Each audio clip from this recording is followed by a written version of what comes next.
that comes up from the bottom, and that means we came to this convention also looking for people we didn't know who might want to run for vice president. So we have here two candidates we're considering, but we have decided that it has to come up from the ranks, and so we don't have candidates yet that have been endorsed or have joined the slate, because we want to make sure we cast as wide a net, include as many people from as many sectors as we can. So we're not introducing them to you tonight. Sorry about that, but we'll do that soon, and you can all come back. But what I'd like to do is introduce somebody who is running for Region 1 Director. Now, what does a director do? Well, if you're at the big three, not all that much. Important, I want to correct it, important for policy making on the International Executive Board, but you may not know your regional director if you're at the big three, because you're always talking to your vice president or his or her staff, right? But in the community, in those areas, in those locals that exist only in one region, the regional director is everything, right? And so the other thing the regional director brings to the membership is our links to the broader community, to the struggles within that community, right? To looking at injustice in the larger society, because it's not enough that we are a small island that hopefully someday will live up to our promises, okay? But so the regional director is the one that we all look to, even from the big three, to become involved in the communities in which we live, okay? And so I'd like to introduce a woman who is you were three times President? No, before that. Recording Secretary? Recording Secretary. And she's in her third term as President. She comes out of the building trades and came to Chrysler, as many people in the building trades do when they don't want to, when they want to know where they're going to be on Monday. I have a daughter who's been in the IBEW, so believe me, I know.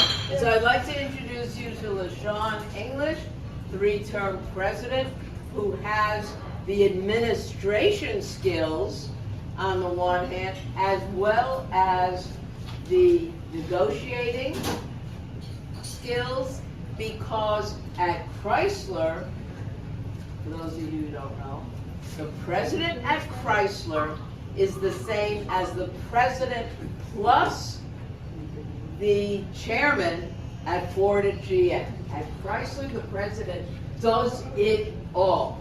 Grievances, negotiation, administration.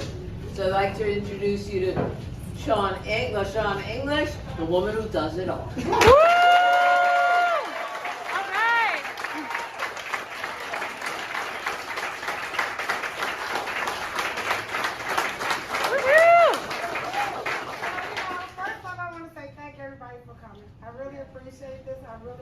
This is overwhelming.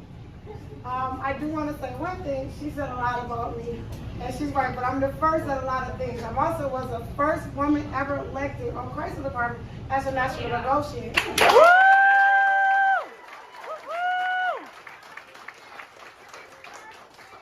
question keeps coming after me. You know, it's funny. It's like I'm getting hit hard from all avenues to come, because I'm the only one that's actually, other than Sean right now, I'm actually elected. So you know how strong you gotta be to come out. That's in a position right now and fight the administration. So I say this every day. I'm never scared. I'm tough. That's the thing I gotta say. I'm never scared to speak up against the administrative caucus. If anybody here know me, that's been on that administrative caucus, Sean will tell you, when there is a meeting, I'm speaking up. Because I believe in fighting for everybody. Everybody in this room know what about it. When you're in skilled trade, you don't run for office. Let's be clear. You have it made. You really can sit back and chill. But you know why I ran for office? Because I cared about my membership. I cared how people care. I mean, I really cared. I mean, I ask myself every day, I get up and what can I do for my membership? I'm available to them all times a day. This is what we kind of need back in the union. Why did I run? You know why I ran, everybody? Because I saw that it was for 40 years, nothing has changed. Can we say, what have we done in 40 years? No one can say. They interviewed me as a woman and said, what have we done for women in 40 years? I sat there on that mic and I said, not a damn thing. I'm sorry, but I mean, again, we have to care about each other's sectors. We got to care about people in the community. Again, Me Too men. I asked them, where are we at Me Too?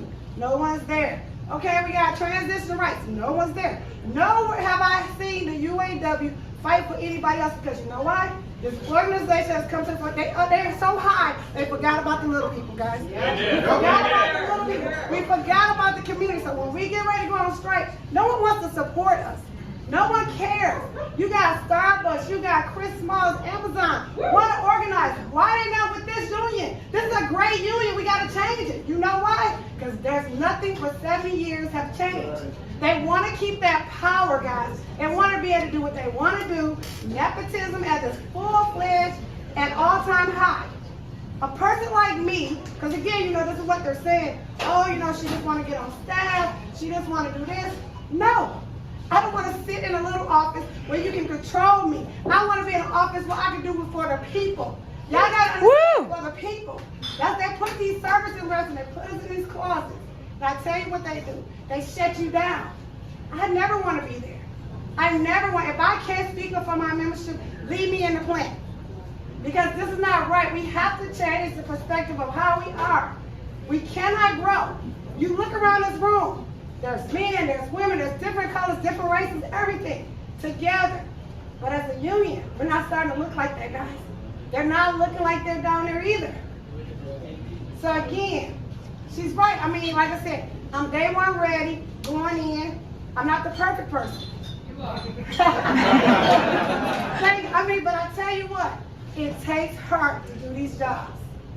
The attacks that I'm having since I've been down here, they want to give me my badge. I've been a fraternal delegate. I've been in office 20 years. Every time I got a fraternal badge. I couldn't get that. Thanks to UAW duty, we got that. But again, it took that much peer pressure to get what we need. Do y'all want to make this union great again? Do y'all want to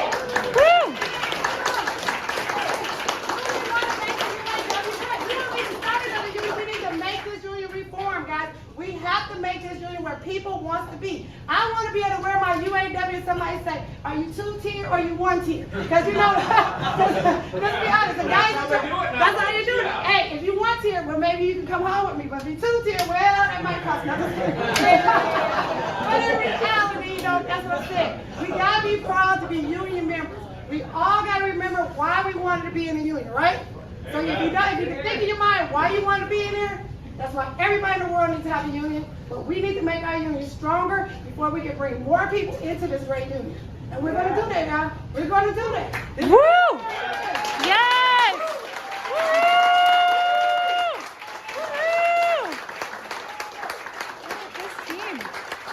Woo! Okay, now, someone shut the door and lock it, please. Come to the part. That's never a happy time. Let's pack it in. Bring it in. You were at the convention. You saw how organized they were. You saw how their staff is set. And here we are, and you are the equivalent of the staff. Now, I can't go to you and say, kick into our flower fund the way they do to the staff before. No, Judy, give money or we shoot you. It doesn't work. Although I will say that electrician, worse things than being an electrician in a plant, and you make more money than you do on staff. Okay, so anybody in the trades who decides they're going on staff, it's not for the money. But the election is going to be in large measure about the money. Okay? You cannot do it without money. And they cannot do it on their own. So I'm going to do something, and I am going to start asking for people to make pledges. And I'm going to match you. Ooh. Now, not 100% maybe, but Now she tells us.